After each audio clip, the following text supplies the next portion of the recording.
హరే కృష్ణ స్వామి. హరే కృష్ణ. మనిషి యొక్క మనసు బరువు ఉండదు, తేలిగ్గా ఉంటుంది అన్నట్లు ఫీల్ అవుతాం. బట్ ఈ బరువు లేని మనసుకి ఇన్ని ఎట్లా మోస్తుంది? అంటే బాధ, కోపం, ఆనందం అన్నీ వస్తాయి. అందరికంటే హార్డ్ వర్కింగ్ పర్సన్ ఈ ప్రపంచంలో ఎవడైనా ఉంటే వాడు మనిషి. హ్మ్. మనిషి పొందేంత బాధలు ఇంకెవరు పొందట్లేదు.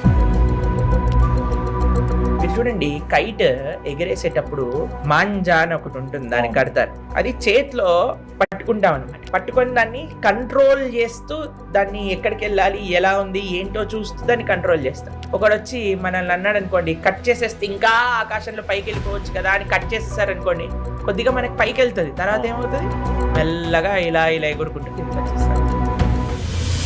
చాలా మంది ఈ జనరేషన్ పిల్లలు అంటారట, నాకు రూల్స్ చెప్పొద్దు, నువ్వు ఐ వాంట్ బి ఇండిపెండెంట్, నేను ఇండిపెండెంట్ గా ఉండాలి, నాకు ఏం రూల్స్ చెప్పొద్దు, నేను ఫ్రీగా ఉండాలి, నాకు కంట్రోల్ చేయకండి అంటే. కంట్రోల్ లేకపోతే, ఒక డిసిప్లిన్ లేకపోతే మనము మాంజా తెగిన కైట్ లాగా అన్నమాట.